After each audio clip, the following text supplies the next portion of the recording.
Yes, our people be crying like like babies. And let me backtrack a little bit here. Notice what it says here. Yasharal refuses to enter Canaan. They refuse to enter into the land. So here it is. They're at the end of the wilderness journey here. And this is when they're crying. Verse 2. And all the children of Yasharal complained against Moshe and Aaron. And the whole congregation said to them, if only, here they go complaining again, murmuring and complaining, if only we had died in the land of Egypt. They act as if they didn't see the signs, miracle, his splendor, his power. They act as if they didn't even know him. They didn't even know what he's capable of. And they saw with their own eyes what he is capable of. And so they're wanting to, if we only had died in Egypt, or if only we had died in this wilderness. Now they're saying, first it was only if we can go back to Egypt, if we had died in Egypt. Aren't there any good graves in Egypt? This is what they said. Were there not good graves in Egypt? They had death on their mind. Or only if we died in this wilderness. Why has Yahuwah brought us to this land to fall by the sword?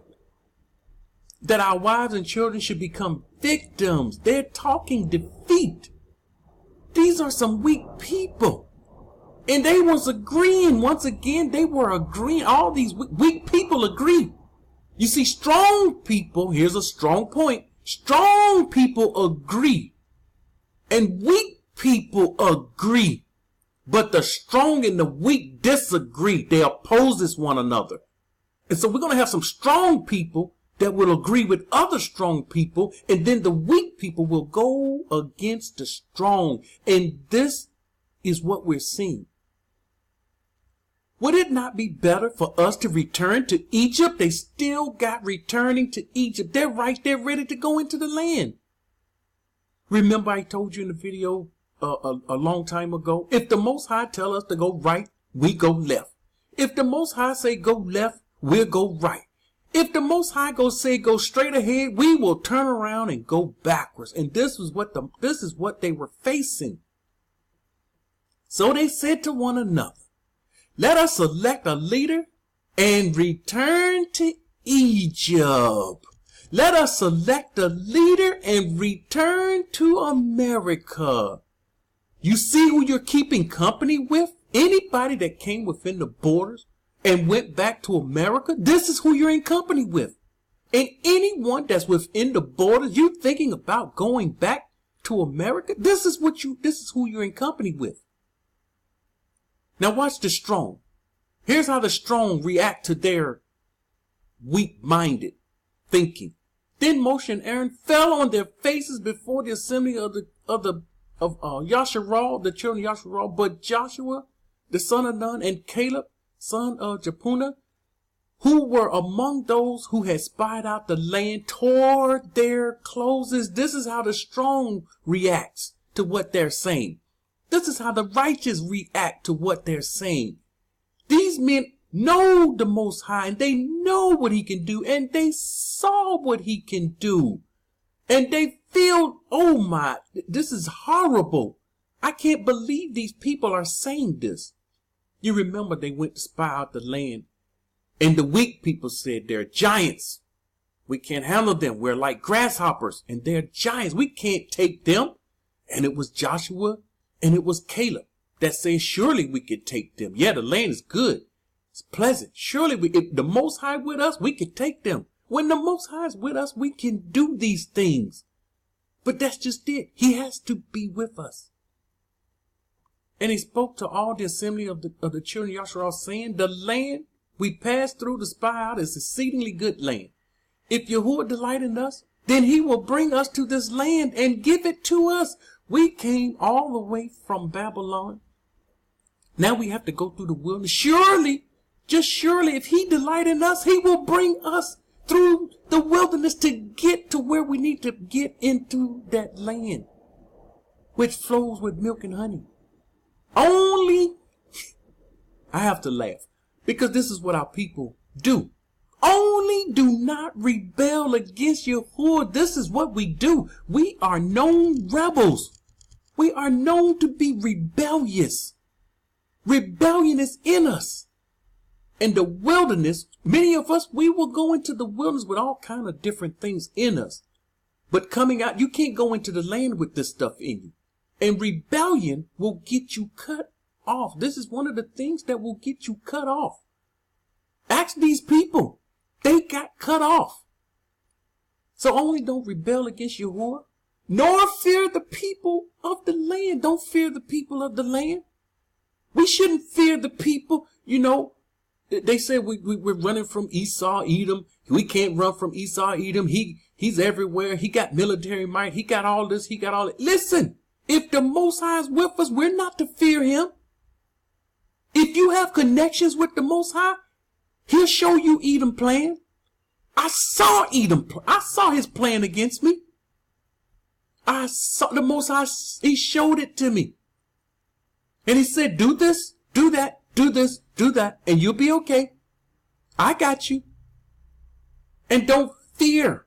Don't fear him. We ought to fear the Most High. I ought to fear doing something on my own. He didn't tell me to do. Because of the kindness of my heart. Because I felt right. So I did something I felt I want to do. Now I'm in trouble.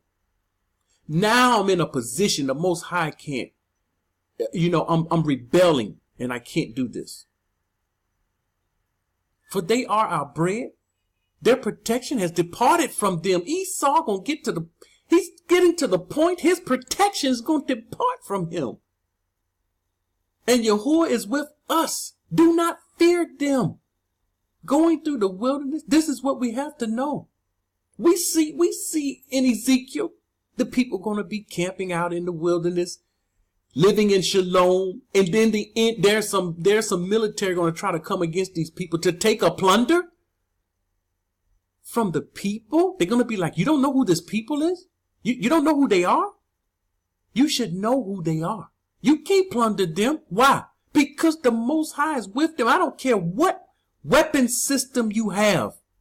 They have some weapon systems. But the Most High, they can't, none of their weapon system can get past Yahuwah. And all the assembly said, stone them with stones. Here you go, weak people. You will be right there in the midst of this crowd saying, stone them, stone Joshua, stone Caleb, stone Moshe, stone Aaron. You'd have been saying, stone them with stones. And let's go back to Egypt. How is it? You call me your brother and your sister, but you are ready and set to go to stone me with stones because you don't understand some of the things I do and some of the things that I live by. Now the splendor of Yahuwah appeared in the tabernacle of meeting before all the children of Yasharal. He appeared before them. Then Yahuwah said to Moshe, how long? Here's the Most High speaking. Here's the Most High speaking to us today. The Most High will say these same exact words in the wilderness because 2/3 will rebel and be cut off.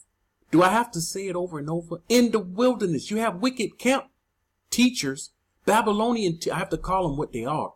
You have wicked Babylonian teachers teaching. He's going to cut 2/3 in the whole world going to get cut off. That cutoff happens in the wilderness. How long will these people reject me?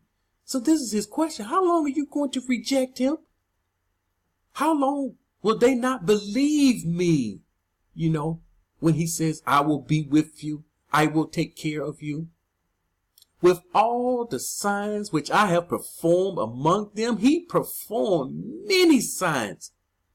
He's already performed signs amongst his people right now.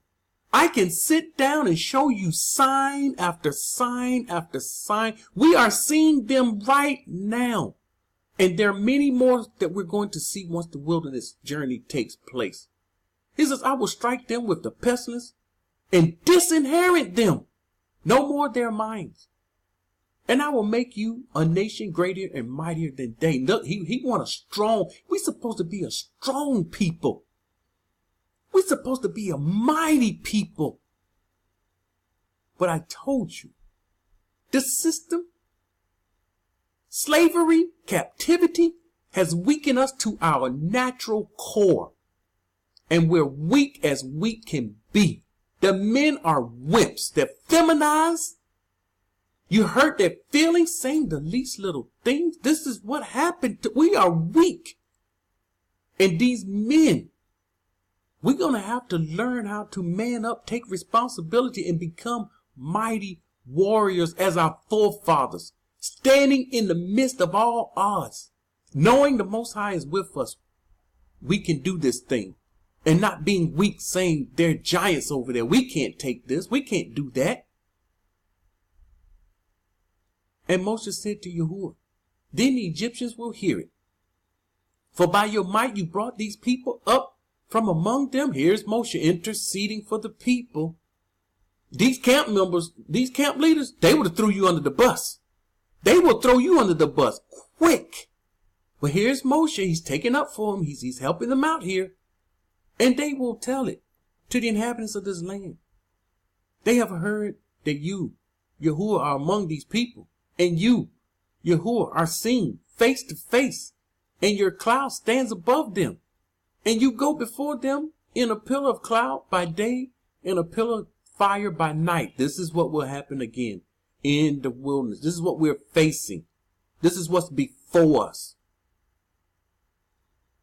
Now, if you kill these people as one man, then the nations which have heard of your fame will speak, saying, because Yahuwah was not able to bring this people to the land which he swore to give them, therefore he killed them in the wilderness. He's saying this is what the people will say. And now I pray, let the power of my master be great, just as you have spoken, saying, Yahuwah is long-suffering and abundant in mercy, forgiving iniquities and transgressions. But he by no means, have to get this, and Moshe knew this, but he's merciful. People take his kindness for we can do what we want and he'll forgive us. We can do what we want and he'll forgive us. But he by no means clears the guilty. You come up guilty, you in trouble. Visiting the iniquities of the fathers on the children to the third and fourth generation. And you think what you do, fathers, not affect your children? How do we end up in captivity? Pardoning the iniquity of this people. He says, pardon the iniquity of these people. I pray according to your greatness and your favor, just as you have forgiven this people from Egypt up until now. Then Yahuwah said, I have pardoned according to your word. The Most High, taking into consideration what Moshe have said, I pardon according to your word. But truly, as I live, all the earth shall be filled with the splendor of Yahuwah. This is in his heart. All of the earth shall be filled with the splendor, and Yasharah must lead this way to make sure this happens. His splendor shall fill this earth. How is it the earth going to become new again and clean and cleansed? Because his splendor will once again fill the earth. You see what's in his heart? Even though the people's heart wasn't where his heart is, this is what his desire is to eradicate all wickedness and all those connected with wickedness, all those around wickedness, and bring his splendor upon all the earth. This is because all these men have seen my splendor and the signs which I did in Egypt and in the wilderness. They saw it and have put me to the test now, these 10 times, and have not heeded my voice. Instead of listening, they put him to the test. They certainly shall not see the land of which I swore to their fathers, nor shall any of those who rejected me see it. So they should have been in the land. Here they go. This is the reason they didn't get to go. This is the reason it took so long. Not that the journey was 40-year journey. No, they could have been there. But my servant Caleb, because he has a different ruach in him, has followed me fully. I will bring into the land where he went, and his descendants shall inherit it. So we know it was Joshua and Caleb. Because of their ruach, they was able to make it into the land, but the others were not.